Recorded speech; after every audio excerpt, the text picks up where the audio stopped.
Good evening, everyone. Thank you for joining the Hamilton Public Library at the Business of Writing Literary Agents program, a conversation with literary agent Martha Magor Webb and the 2021-2022 Mabel Pugh-Taylor Writer-in-Residence Pasha Malla. On the right-hand side of your screen is a chat box with links to more information about the Writer-in-Residence program.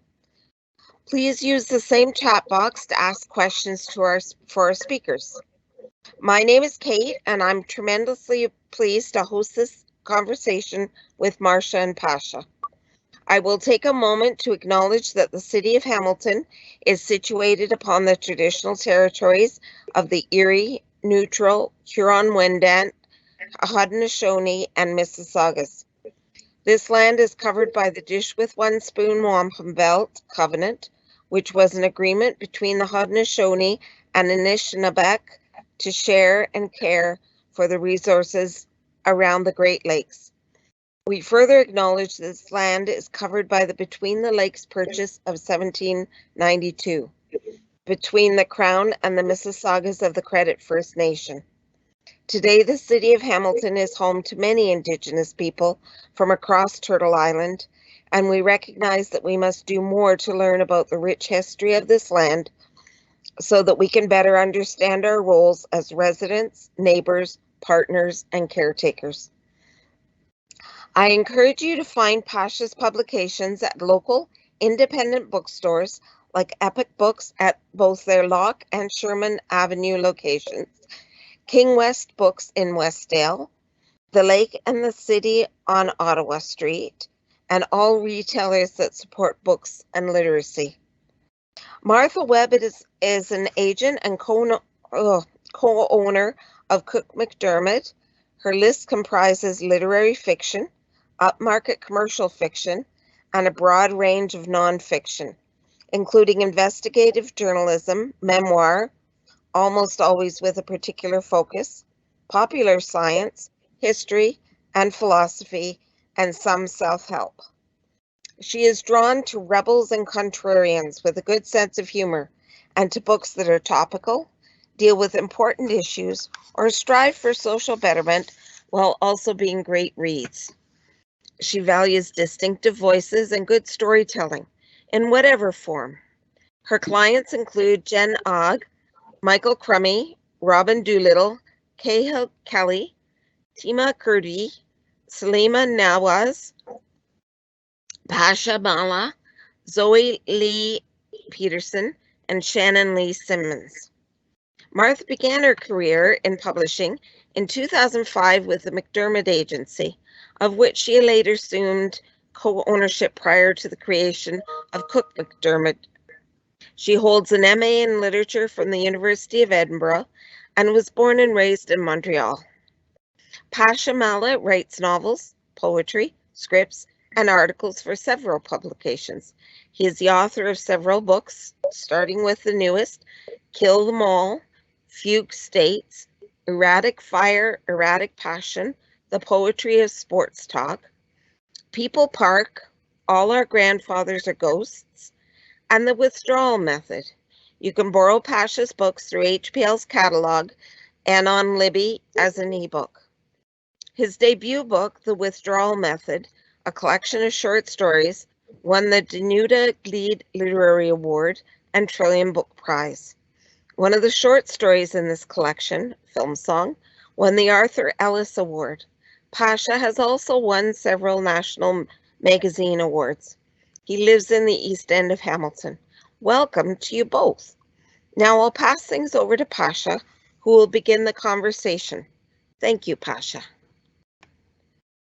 Thanks so much, Kate, for that introduction, and it's nice to be here. It's a shame we're still virtual. It would be really nice to see everybody's faces, but I do appreciate those of you who have attended here on a Thursday night, and I hope, actually I trust, that the following session will be informative, because it's not entirely up to me. It's up to somebody who's actually competent and knows what they're talking about. So, Martha, it's really nice to see you. Nice to see you too, Pasha. Yeah. Thanks so much. So I thought we could begin maybe by... Yeah. I was going to thank everybody too. I thought maybe we could begin today, and I'll just say quickly, Martha and I are going to talk. I have a number of questions that I hope will be that will provide illuminative and illustrative answers about the role of literary agents, how the writer's relationship with the literary agent functions, how literary agents make money for writers, how writers make sometimes money for literary agents. And then toward the end, we'll have time for Q&A. If you do have questions kind of while Martha and I are talking, you can feel free to type them in the chat. I may not get to them while we're talking, but I'll do my best when we're finished to sort of scroll through everything and make sure that everybody's questions, provided they're like not inane, that we address them. Okay, so Martha and I are going to chat for, I don't know, we'll see how long, half an hour or so, and then we'll open it up to a kind of broader Q&A. Please, when you're asking questions, one question that you are not to ask is, Martha, will you read my manuscript? That's not why Martha's here. There's a submission process to Cook-McDermott that we're going to talk about, and with which you are welcome to engage on your own time. But that's, I think that's it for now. Any other rules? No, we're good? Okay. So, I mean, I thought we would begin. I don't know if this is full disclosure or not, because it was in my bio or your bio or something. But so you and I have a professional relationship. I don't know if it's fair to say you're my agent. I don't. What's the proper phrasing there? That sounds very like possessive and creepy. But I'm your assistant, Pasha. That's right. Yeah. I'm your author. I don't know. Okay, so I just thought maybe just to start, we might talk about how that process, like how you became my agent or I became your author, like between the two of us. You know, for me, I'd been, you know, doing a graduate school in creative writing and had been writing some stories, and some of them had gotten published, and someone said you should get an agent, and I believe I sent what was a kind of unwieldy 33 story long manuscript to what was then the McDermott Agency. And it was your predecessor or ex-colleague, Jane Warren, wasn't it? Who initially was, I don't even remember what really happened. Perhaps you can kind of fill in the blanks. But what happened in the initial stages of how we ended up here, the two of us talking. Yeah, well, I mean, I think, and certainly in your case, it was my colleague Jane who read your stories, and you know, this is kind of the ideal scenario, which is she completely fell in love with them, and she, I think it was Jane who actually placed your first collection of stories with Nancy. Jane left the agency, and I was the very lucky inheritor of all things Pasha at that point. And that is, you know, that's not atypical.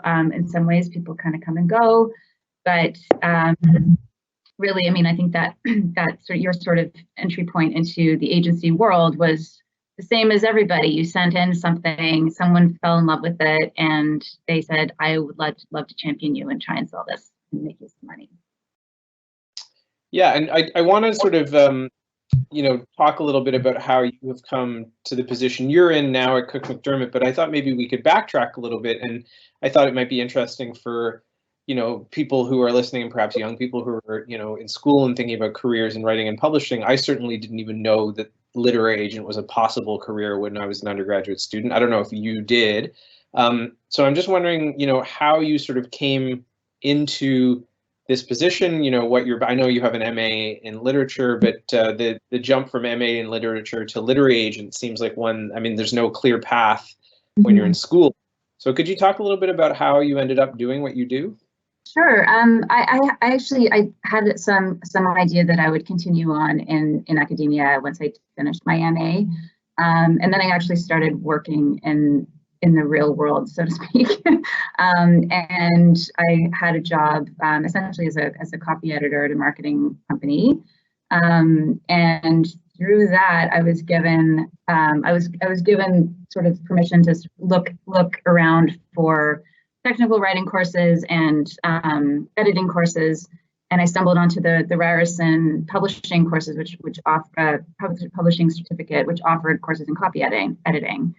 So I started doing that, and then I said, oh, they have all these other interesting options in publishing, and I kind of started taking other courses in that certificate program, and I decided to apply for, and I thought at that point I was like, man, like I was reading all of these amazing Canadian books that were coming out too. I read Miriam Toews' A Complicated Kindness, and it just blew my mind that book had been written, you know, that year in this country. And I said, and I was reading in the acknowledgments and thinking, man, like this would be an amazing career choice instead of this whole other world.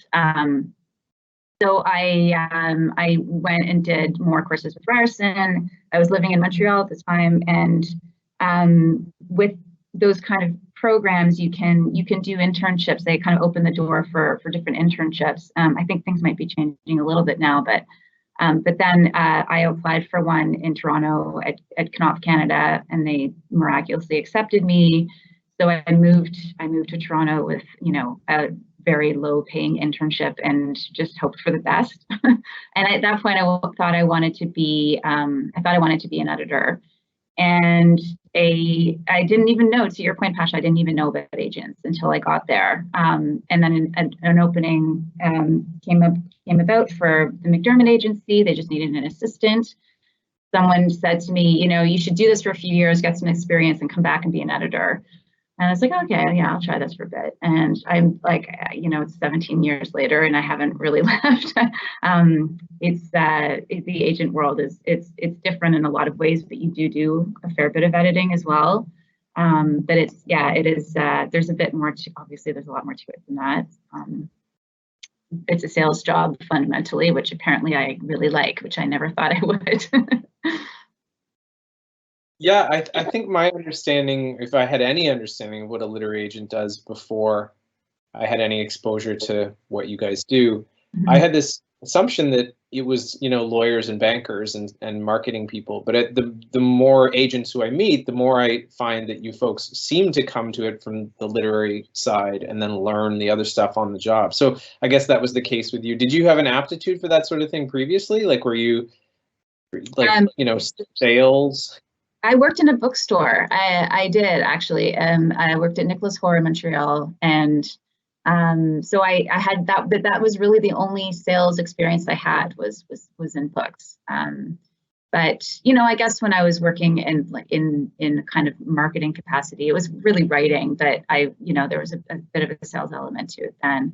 But I think you know, any salesperson will tell you you have to believe in what you're selling. So I don't think I could sell anything. I think it has to be this.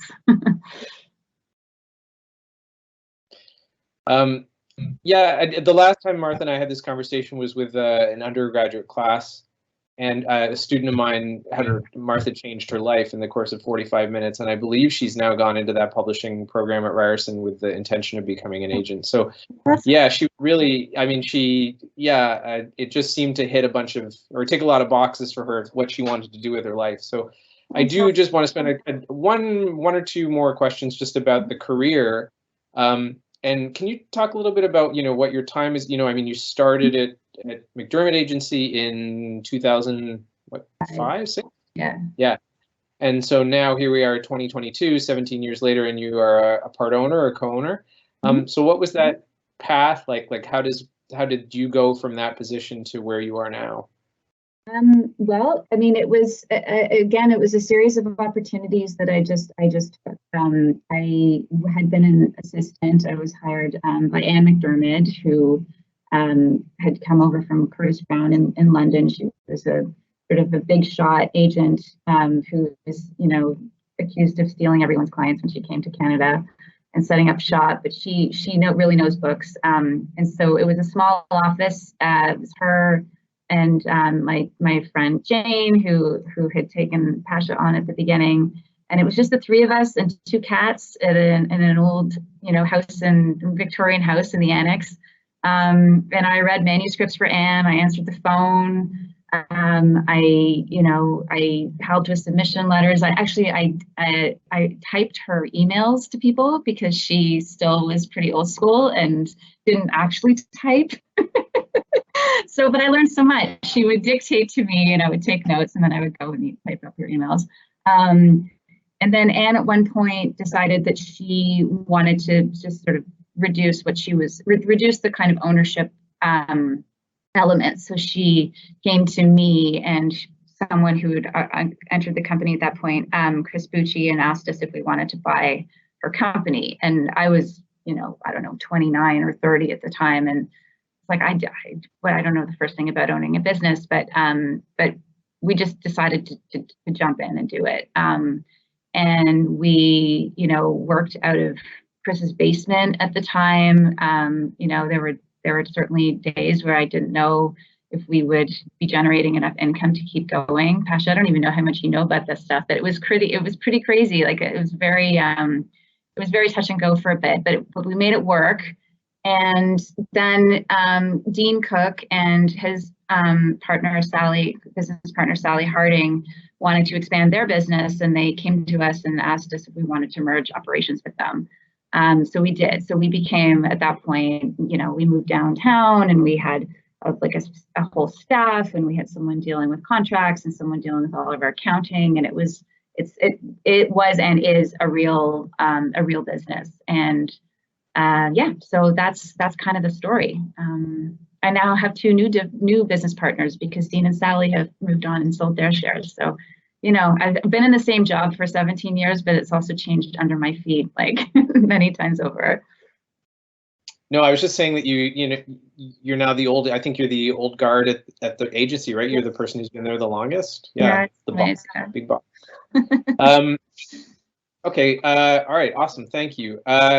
So can we talk a little bit about, sort of what you do day to day, whether, you want to talk a little bit about, what your initial duties were at McDermott and how they've changed over the years, and now sort of what is your job and how do you spend your time? And I know a lot of it is answering emails, but answering emails, it's many different things. So in a given day, I can be submitting a new manuscript. So say, I have taken on a new client and they are at the point where the proposal or the novel is ready.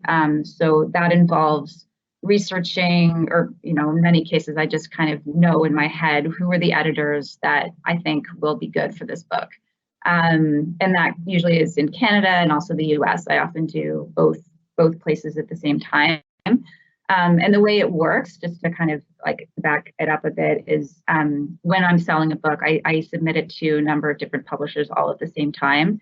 And within those different publishers, there's an editor who is the person who reads it and decides, yes, this is like the next book we should publish. And then they go on and try to pitch it to their team and their publisher and everything. So the key is to know who those editors are at which houses that are going to be receptive to whatever I'm offering. So that can take some time. Sometimes I do some research into what people are acquiring. I compose my list, and then I write my nice pitch letter, or I jot down some notes if I'm going to do it over the phone. And then I'm writing those emails, or I'm making those phone calls. And another big part of my day is following up on those same submissions if I've done this, a few days or a couple of weeks prior. And then hopefully I'm also, looking at or trying to play up interest. So say one of those editors is interested in the book, I will let everybody else know, hey, I'm getting interested in this. You should really hurry up and read it, because you're going to lose out if you don't. And if I get a number of people who are also interested, I might set up calls with the author to talk to the editor. I'm usually on those calls. I'm not always, but I often am. So part of my day will be doing those kind of author calls. And then, negotiating the best deal for the author, kind of like counseling them during that time, because it's an amazing position to be in, but it can be a little overwhelming too, and it's happening quickly. So there's that. There's also considering new submissions that come in, which I don't tend to do during my day. I usually do that at night or on weekends. Because I'm running a company. I'm also dealing with just managerial stuff. Like people have issues with their clients sometimes, and I kind of try to help out with that, or they have issues with publishers, we're ironing that out a lot, or they have, you know, like our operations managers having trouble with our bank. Our bank manager died, which actually just happened a couple months ago. So things like that also are kind of coming into my day a fair bit. Yeah, that's kind of what I do. Is there still a cat or cat? No, yes, she's still alive. That black and white cat Bella is still alive. Yeah. That's remarkable. It is remarkable. I thought she was old when I got there. Right. Okay. Okay. So that's the sort of role of kind of what you do. And now, okay. So when you're sort of considering new writers, like you know, how do writers approach you? You know, what is the proper way to submit? And then I have some follow-up questions after that. Okay, yeah. So the way I normally, I don't take on a lot of new clients myself, I should say that, partly just because I'm busier with more administrative things now. But how agents in our business take on new clients, we have a submissions inbox. It's on our website, cookmcdermott.com. And it's there's a drop-down menu, so you have to choose which agent you're going to submit to. So we all have bios on our website that explain what each of us does, what kind of books we represent, what we're looking for, and you choose one of our names and then you type in your query. So when you are looking to get something published, the first thing is to write up a nice, compelling, interesting query letter that explains what your book is about, who you are, which is really important too. And then all agencies are different, but we usually ask for a short sample of the writing from the book, which you can like append to the submission form. We also get a lot of our clients through referral from other clients, sometimes from editors actually, or publishers, and sometimes from my brother or whoever. So yeah, if you do have any connections in publishing, it is still an advantage for sure. But there are definitely ways to get in without those. Yeah, I want to ask you a little bit more about the application process, but maybe we could talk too about which writers should. I mean, getting an agent is a choice, and not all writers need an agent or have to have an agent. Could you explain sort of like who the writers are who you think should get agents and who should not maybe bother, and that they would do better on their own? Yeah, I mean, I think, well, academics don't need agents. I think that's a totally different, it's a different publishing process. It's a different industry, essentially, is academic publishing. I think, writers who are writing in maybe more experimental vein, who tend to be published by smaller presses, independent presses, don't always need an agent. Most independent presses, I think all of them actually accept manuscripts that aren't coming via an agent. I think increasingly, actually, traditional like bigger publishers are too, sort of opening up submissions to unagented manuscripts sometimes, maybe not always as a rule, but I think if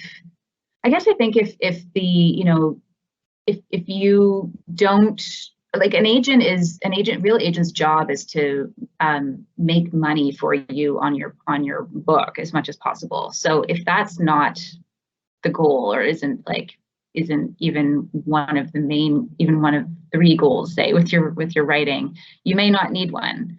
And yeah, and there are lots of ways to get published without having to go through an agent. So, would you say, for example, if I'm writing poetry, yeah, very, very few. Are there any poets who write exclusively poetry that are represented by Cook McDermott? Rupi Kaur. Right. So yeah, poet. best-selling poets, yes. But she's like a real exception. We have another poet, actually, Sabrina Benaim, on our list. These are poets who have really been able to use Instagram, social media. They come with a massive following that is very interesting to publishers. So that is kind of exceptional. Most poets, I don't even really represent poetry of the clients I do represent. So like Pasha, when you publish poetry, it's not via me. It's you do that directly. So yeah, poetry would be one. I think like really experimental fiction, really sometimes really really niche nonfiction. I think that doesn't have necessarily a broad audience, but might have a really focused one. It might go with like a sort of specialty press, or even be self-published sometimes. So those kind of things. Yeah, and perhaps like really. Can you hear me okay? I missed what you said there. Yeah, I was just suggesting maybe like, regional writing too, like stuff that may, stuff that's very particular to St. John's, Newfoundland, that Breakwater Books might do. I don't think that would make sense for if there's a very small geographical audience. Stuff that even, perhaps for Hamilton, that's very Hamilton specific, that somewhere like Woolsack and Wynne might do an excellent job of publishing, probably would not benefit from an agent. I mean, if your advance is going to be, $1,000 at most, it doesn't really make sense. So maybe we can talk a little bit about commission and how agents make money and how they should not be making money. Can you talk a little bit about that, what that process is like, of writers getting paid and you getting paid? Yeah, so agents work on a commission basis. So we only get paid when the book sells. We only get paid on the contracts we negotiate. So that means we get if it's a Canadian deal, it's 15%, which is standard across agencies. And so the book is sold, the author gets an advance against royalties, which we can also kind of talk about maybe. Gets an advance against royalties. The advance comes to us. We take our 15% and then we pay the writer. We don't take commission on like prize winnings, and we don't charge reading fees. So there are sort of some definitely shady agents out there who will charge reading fees to read your manuscript, which you should definitely avoid doing. So that is how agents should not get paid. But really, it's just on the sales. Yeah, I really want to reiterate that to people, that if you find an agent online who's like, yeah, $100, I'll consider your submission. That is not, any agent that you have to pay up front is not doing it right. No. Yeah, so I mean, you brought up, I do want to talk about the submission process a little bit, but you did bring up royalties, advance, all that stuff. Can you quickly explain sort of what the process is? The standard process I guess of like once a book is, signed, how the payment schedule works? Yeah. So once a book is signed, an editor says, "Yay, I'm allowed to buy this. I want to make an offer for it." What they'll do is offer an advance against royalties. So the way advances work and the way that book publishing works is every book that's sold, every copy of a book that's sold, a percentage of that sale goes to the author. So say a book is $20 and the author's royalty is 10%, every $2 goes to the author and the rest of the money goes to the publisher. What an advance is essentially a guarantee. It's an advance against those royalties. So the publisher's saying, we are going to pay you, say, $20,000, and then every copy, every $2 that the author makes initially goes to pay off that $20 that the publisher first advanced. And then once that $20,000 is earned out, then the author goes on to make those $2 per copy. The way that advances are structured is they're divided into different payments. So the publisher doesn't just cut you a check for $20,000, it'll be divided. So you'll get usually a third, or now sometimes a quarter when you sign the contract. You'll get another third or a quarter when you, not just when you hand in the book, but when the book is accepted, it's been edited, the author's accepted all the copywriting changes that are going to, and is basically almost ready for print. You'll get your advance then, and then you get another portion on publication. And then increasingly now publishers are doing a fourth advance 12 months after publication, which we're not super happy about, but that is happening. So that's how advances work. Unless you forget, and then suddenly it's been so long that a check shows up, like it it's did. True, and then you're like, woo, Christmas. 3 days ago, I was like, oh wow, it feels like free money, but it isn't. They should have paid earlier. Anyway, okay, so I don't know if people have other questions about how that process works, but I did want to talk about submission, and there's already been a couple questions in the chat actually about submission, and you know, so you've talked a little bit about the process of, you know, you go to there are a few ways, you know, Cook McDermott is not the only game in town, though the best game. So there are other agencies in Canada, and many of which are very good. So you sort of fish around, you find a good thing to do, I think, is to find an agent who represents writers whose writing you either like or is similar to your own. And then you know, I think this drop down thing is new to me, but it sounds great that you want to approach the agent who you know, with some sense of being informed as to which agent is going to represent the kind of book that you're doing. Like obviously, you know, at Cook McDermott, if I'm writing, you know, hard genre sci-fi, you are not the proper agent to approach. There's other people who like that's their, you know, speciality. So so there's one question kind of related to that in the chat, and I'm just going to read it because I actually don't entirely understand it, and perhaps you do. So this is from Samantha. I'm part of an online group where the moderator recommends a bonding open at the top of the query letter. Example, I chose because you represent blank. I had a partial request from another agent who wanted writers to just start the query with the pitch and not personalize it. What is your preference, and what are your thoughts on a so-called bonding open? I like I haven't heard that term before, but I definitely think a personalized approach is the best one. You know, it's still, you know, it's an email. It's still a form of communication. You still want to feel like someone is addressing you personally, and that there is a person on the other end of that.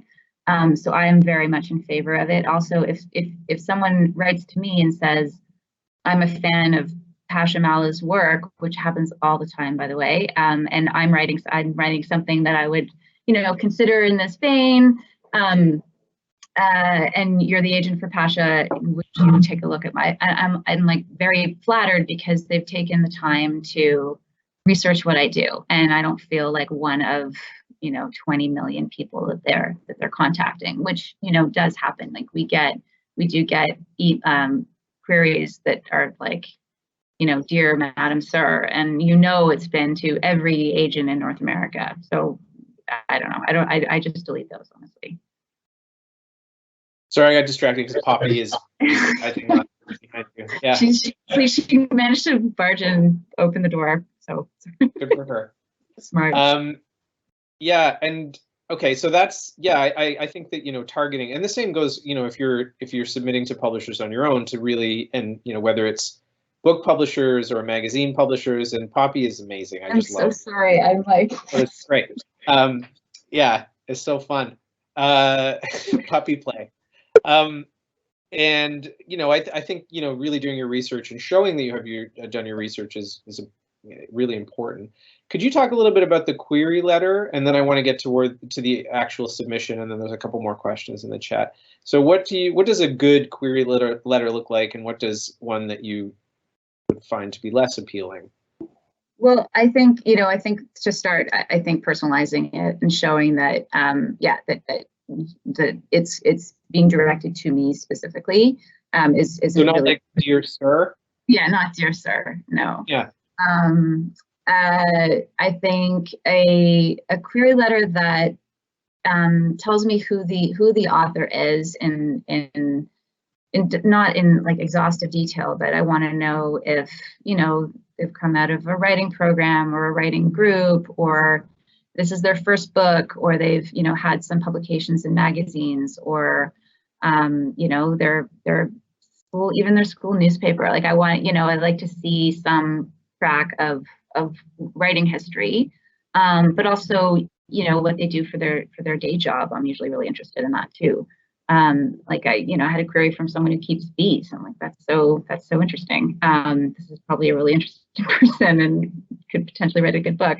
It's especially important if it's nonfiction and the authority of the person speaking. So if it's a book about restaurants, it should come from somebody who's worked in restaurants, and that should be very clear right away from the letter.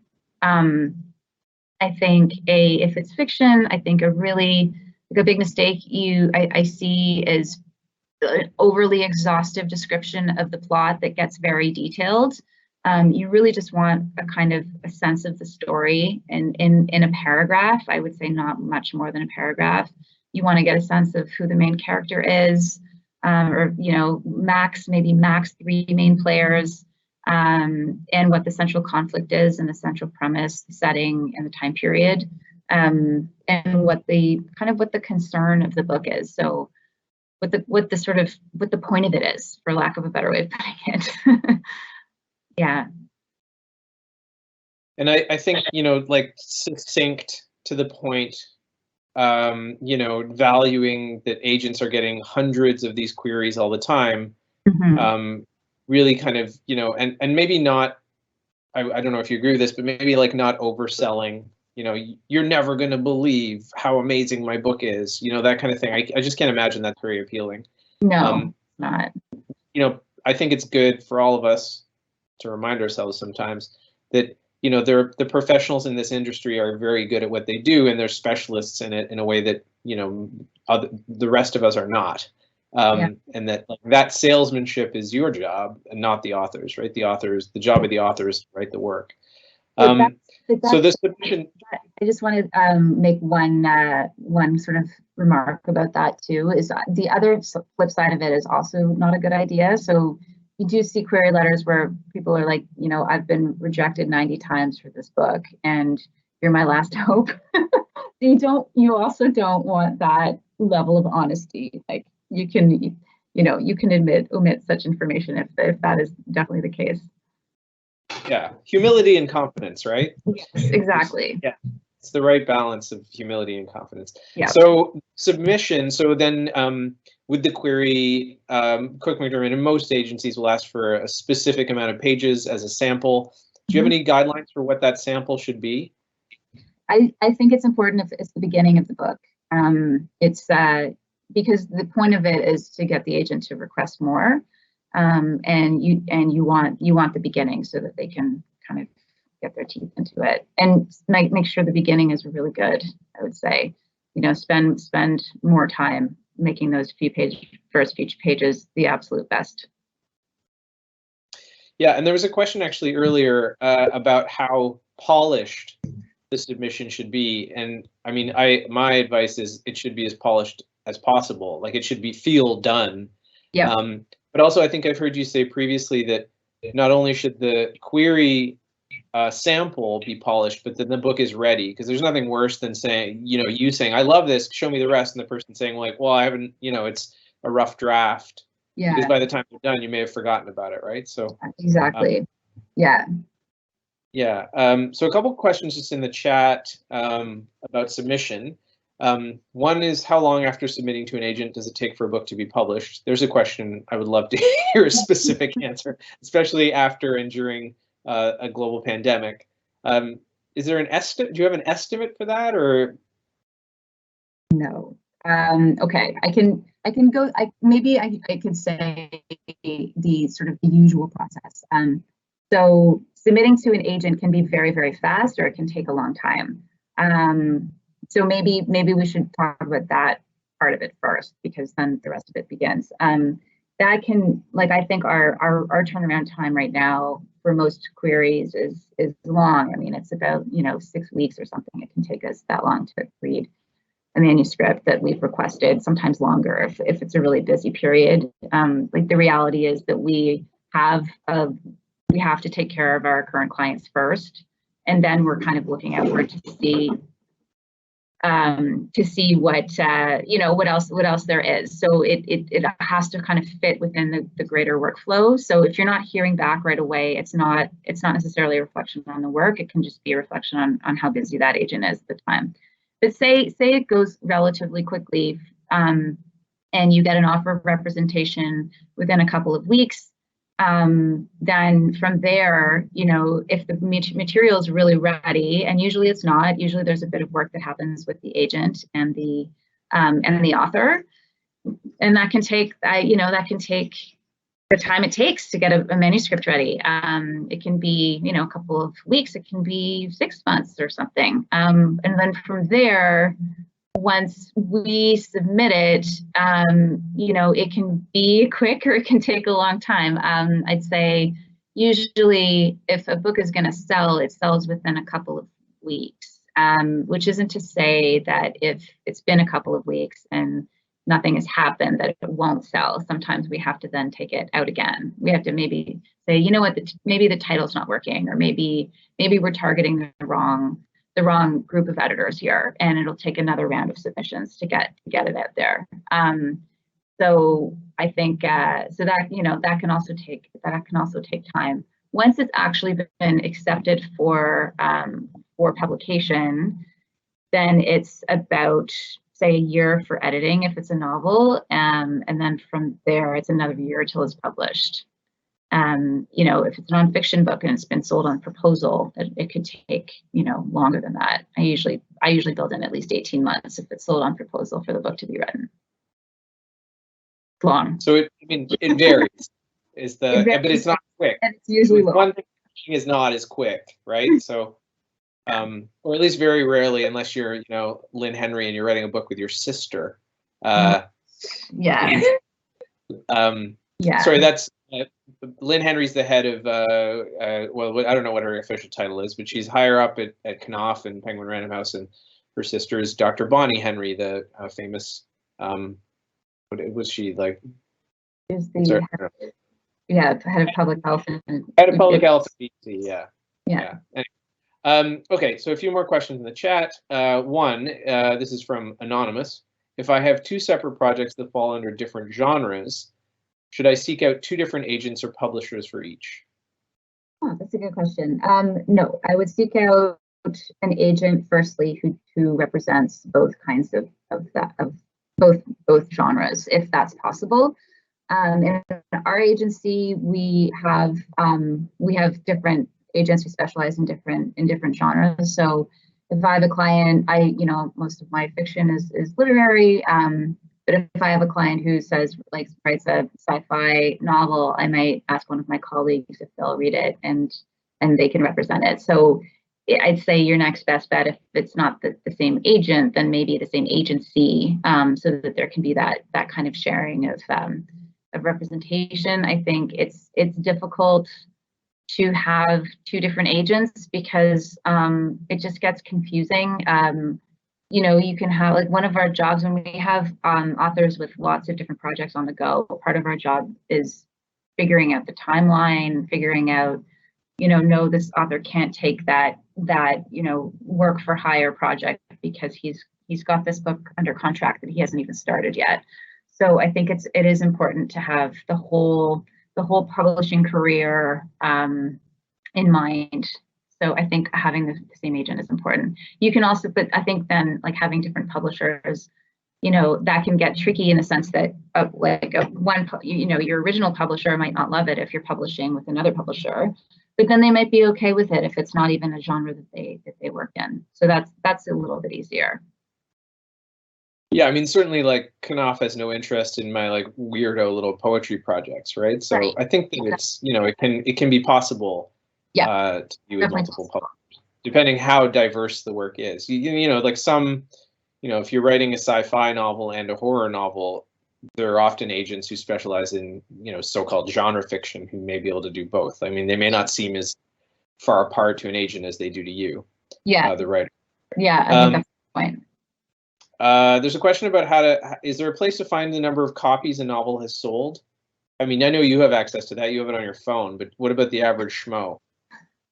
No, I don't think there is. No, we have, I mean, you can pay for a subscription. There's a service called BookNet, and there's in Canada and BookScan in the United States. It's expensive. I think BookNet's about $600 a year. And it'll give you mostly the print sales. So there's still no way of tracking ebook sales, to my knowledge, except for asking the publisher. But it'll tell you what the print sales are.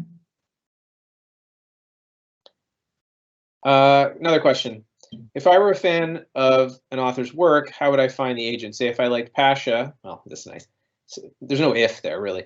And wanted to contact Martha, perchance listed on the author's website. So Pasha has no website, and Pasha's also kind of a jerk in that Pasha's an aesthetic obsessive compulsive, and I don't like acknowledgements. A normal author would have acknowledgements at the end of their book where they would thank their agent and be very polite about it. Pasha just buys his agent wine.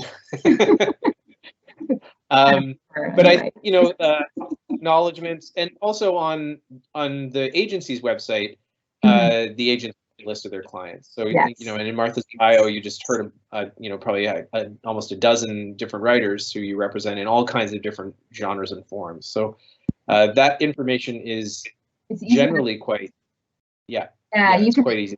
You could Google the author's name and agent, and often that's pretty reliable, and follow the trail from there.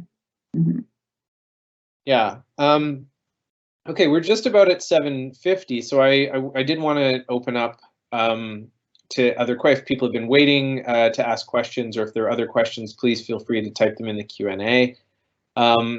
While we're waiting for that, I'll just maybe ask, sort of, are there projects that you can talk about that you're working on now, and what stage they're at? Is there anything coming out that you're very excited about that you're involved in, or? Yeah, I've got a number of things. I have this book called, I don't know if you can see it, it's called Son of Elsewhere. It's by Elamin Abdel Mahmoud. He is, everywhere on CBC. He's an editor at BuzzFeed. He does a political panel at CBC and a pop chat, a podcast called Pop Chat there. And this is he calls it a memoir in pieces about him he came to Canada from Sudan, and he moved to Kingston, and was, basically trying on different identities through his whole adolescence, and in his early 20s kind of was kind of finding his own way, he calls it discovering his Blackness. It's a really funny, he talks about the OC, he talks about wrestling, he talks about bringing his mom to a heavy metal show and she's handing out cookies to everybody. It's a really beautiful, hilarious book, and it's coming out in May, with McClellan & Stewart here, and Valentine in the US. And I've got lots of fun things happening. I'm also working on a book about the Rogers versus Rogers, the business, a great business book about that intrigue. That's going to be fun. Cool. There are three questions on the chat, and I just want to kind of get through them. Do you have any thoughts on Twitter pitch sessions like #PitMad? I don't know what that is. Yeah, they're great. I think they can be really, really valuable. I think one of the great things about them is they're generally attended by agents who are really actively looking. So I think they're a great thing to participate in. This is from Julie, should Canadian authors look for Canadian agents and US authors look for US agents, or does it matter? I think it does and it doesn't. I think if you're Canadian, I might be biased, but I think if you're Canadian, most Canadian agencies can represent you well in both countries. And if you go with an American agent, they're not likely to separate Canada and the US from a publishing deal. They're much more likely to sell your book to an American publisher who will also take Canadian rights. And it seems like, to me, a missed opportunity to have the kind of literary community and, frankly, local press here that So I'd say if you're Canadian, it's good to find a Canadian agent. We have lots of American agents too, but we also have agents, like we have an agent in Portland, Oregon, who probably represents more American agents. But you know, my colleague Sally Harding represents Jeff Vandermeer, who lives in Florida, and she's just the best agent for him, and that's fine. She lives in Vancouver, he's there, and it's less important than it used to be, I think, geographically. Another question, does a writer need a lawyer as well as an agent? It depends. I think if you're writing something, no. I'd say the short answer is no. If occasionally when we're selling the film TV rights to a book, those contracts can get a little complicated. So occasionally we've had the author retain a lawyer to look at things like life rights, like very kind of complicated IP pieces. But agents are, one of our main jobs is reviewing contracts, and we understand the industry, so you don't need a lawyer as well. What if a writer is caught robbing a bank? Do they need a lawyer then? Yes. Yeah, okay. I'm not going to rob any banks. Okay, and if I do, I'll give you your 15% for sure. So yeah, I don't know if there are other questions for Martha, or Martha, if there's anything else you feel like you need to tell people, if there's anything in particular you feel like the publishing industry is looking for currently, any types of stories or writers, or if there's, any. I think during the pandemic and probably beyond it, we're definitely seeing a lot more interest in like not heavy stuff, really kind of escapist, fun, just, immersive books. So really dark subjects are not playing as well as they did when, life was easier. So I think that's probably the main thing I would say on that point. Yeah. But it's hard to predict what's next, isn't it? Like, yeah, no one it has is. a ball that, yeah. No, don't see that change. I don't see that trend changing. I don't even call it a trend. It's more like a, a sensibility. Yeah. I mean, I still read the gloomiest stuff possible. I find solace in that, but my tastes aren't everybody's. So yeah, I think unless there's this is our last chance to ask another question if anybody has anything, and if not, yeah, thanks so much, Martha. Thank you. This was really fun. Nice to see you.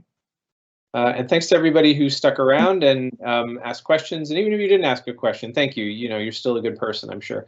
And yeah, thanks so much to Kate and Erica at the library and everybody for hosting. And I hope there's time in April to do some kind of event, probably more of we'll go back to the craft of writing rather than business of writing, so that wherever that information is communicated to the public, we'll be there. Great. Thanks so much, everybody. Thank you, Martha. And thank you, Kate and Erica. And best wishes to everybody. Okay, have a good evening. Bye.